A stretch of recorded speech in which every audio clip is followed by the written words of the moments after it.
Pearl Harbor यह film द्वितीय विश्व युद्ध के समय पर आधारित है। कहानी दो बचपन के दोस्तों रेफ और डैनी की है, जो बड़े होकर आर्मी पायलट बनते हैं। रेफ अपनी जान की परवाह किए बिना खतरनाक मिशनों में जाता है, जबकि डैनी उसका सच्चा साथी बना रहता है। इस बीच एक नर्स से जुड़ा मोड़ उनकी जिंदगी बदल देता है। अचानक जापान अमेरिका के पर्ल हार्बर पर हमला करता है और सब कुछ तहस नहस हो जाता है। जब युद्ध की आग फैलती है, तब दोस्ती, त्याग और जज्बे की असली परीक्षा होती है। फिल्म शानदार एक्शन और भावनाओं से भरी है। ओवरलॉर्ड यह कहानी दूसरे विश्व युद्ध के समय की है, जब अमेरिकी सैनिकों का एक ग्रुप जर्मनी के कब्जे वाले फ्रांस में पैराशूट से उतरता है। उनका मिशन एक गांव में मौजूद जर्मन रेडियो टावर को उड़ाना होता है, ताकि सहयोगी फौजें आसानी से हमला कर सकें। लेकिन वहां पहुंचकर उन्हें पता चलता है कि नाजी गुप्त प्रयोग कर रहे हैं, जिसमें इंसानों को भयानक दानव जैसे सैनिकों में बदल दिया जा रहा है। सैनिकों को नाजियों से लड़ते हुए इन डरावने प्राणियों से भी भिड़ना पड़ता है।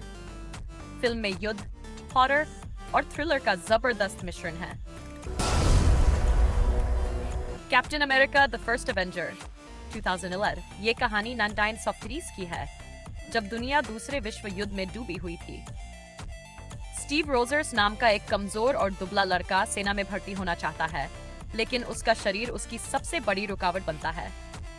बाद में एक वैज्ञानिक उसे सुपर सोल्जर सीरम देता है और वो ताकतवर कैप्टन अमेरिका बन जाता है। इसके बाद वह नाजियों के खतरनाक संगठन हाइड्रा और उनके लीडर रेड स्कल से लड़ता है। फिल्म में उसके दोस्त बकी और रहस्यमयी महिला की कहानी भी जुड़ी है। एलाइड यह कहानी द्वितीय विश्व युद्ध के समय की है। मैक्स वेटन एक कैनेडियन इंटेलिजेंस ऑफिसर है, जिसे मोरक्को में एक मिशन पर भेजा जाता है। वहां उसकी मुलाकात French resistance fighter Marian Kilterian Hunter से होती है। दोनों एक खतरनाक मिशन को सफल बनाते हैं और फिर शादी कर लेते हैं। इंग्लैंड लौटने के बाद मैक्स को शक होता है कि उसकी पत्नी जासूस हो सकती है और जर्मनी के लिए काम कर रही है। अब उसके सामने सबसे बड़ा सवाल यह है कि क्या मैरियन वाकई उसकी सच्ची पत्नी है या दुश्मन की एजेंट। कहानी सस्पेंस और इमोशन से भरी है। फ्यूरी 2000 मूवी की कहानी साल 1945 में, जब जर्मनी में युद्ध अपने आखिरी दौर में था, एक अमेरिकी टैंक फ्यूरी की टीम नाजियों से लड़ाई लड़ रही होती है। इस टैंक का नेतृत्व सार्जेंट डॉन वार डैडी करता है, जो बेहद सख्त और जांबाज है। टीम में पुराने सैनिकों के साथ एक नया जवान नॉर्मन भी शामिल होता है, जिसे युद्ध का कोई अनुभव नहीं होता। धीरे धीरे नॉर्मन इस खतरनाक माहौल में ढलना सीखता है। फिल्म दिखाती है कि कैसे फ्यूरी की छोटी सी टीम भारी जर्मन सेना से टकराती है और अंत तक डटी रहती है। यह फिल्म एक दमदार और ग्रिपिंग वॉर मूवी है।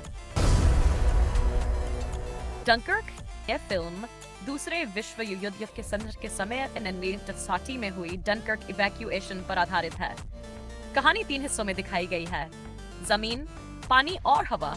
हजारों ब्रिटिश और फ्रेंच सैनिक डनकर्क के बीच पर फंस जाते हैं और जर्मन फौज उन्हें चारों तरफ से घेर लेती है।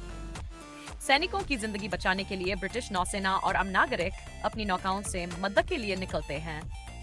हवा में रॉयल एयर फोर्स जर्मन विमानों से लड़ाई करता है। फिल्म में कम डायलॉग है, लेकिन बैकग्राउंड म्यूजिक और रियलिस्टिक सीन इसे और भी रोमांचक बनाते हैं। द इमिटेशन गेम ये फिल्म असली घटनाओं पर आधारित है, जहां कहानी घूमती है एलन ट्यूरिंग के इर्द गिर्द, जो एक प्रतिभाशाली गणितज्ञ और क्रिप्टोग्राफर थे। दूसरे विश्व युद्ध के दौरान जर्मनी की खतरनाक एनिग्मा कोड मशीन को तोड़ना लगभग असंभव माना जाता था। ट्यूरिंग ब्रिटिश सरकार के लिए एक खास टीम के साथ मिलकर इस कोड को तोड़ने की कोशिश करता है। उसकी बनाई मशीन अंततः कोड तोड़ने में सफल होती है, जिससे युद्ध का रुख बदल जाता है। लेकिन जीत के बाद उसकी निजी जिंदगी और राज उसे बड़ी मुश्किलों में डाल देते हैं।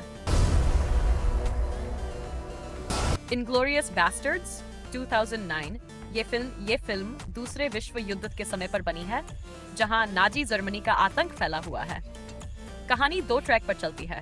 पहला, शोशाना नाम की लड़की जिसके परिवार को नाजी सैनिक मार देते हैं, पेरिस में एक सिनेमा हॉल चलाती है और वहां अपने बदले की योजना बनाती है।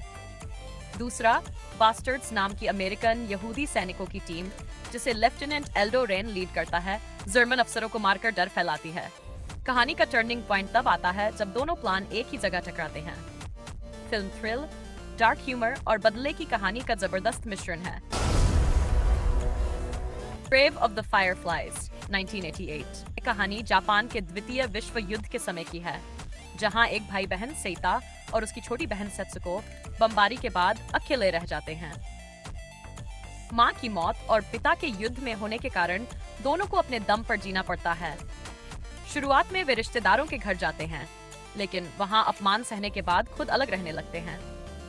खाने की कमी, बीमारी और कठिनाइयों के बीच भाई अपनी बहन को खुश रखने की कोशिश करता है, लेकिन हालात धीरे धीरे बिगड़ते जाते हैं। ये फिल्म बेहद भावुक और दिल को छू लेने वाली है। सेविंग प्राइवेट रायन की कहानी दूसरे विश्व युद्ध के समय की है। फिल्म की शुरुआत नॉर्मैंडी लैंडिंग से होती है, जहां अमेरिकी सैनिक भयंकर लड़ाई लड़ते हैं। कप्तान मिलर को एक खास मिशन मिलता है, प्राइवेट जेम्स रायन को ढूंढकर सुरक्षित घर भेजना, क्योंकि उसके 3 भाई युद्ध में मारे जा चुके हैं।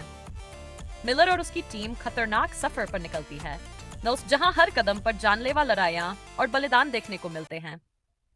टीम के कई साथी अपनी जान गंवाते हैं, लेकिन वे रायन को खोजकर उसे बचा लेते हैं। फिल्म युद्ध की हकीकत और बलिदान को गहराई से दिखाती है। Outstanding movie.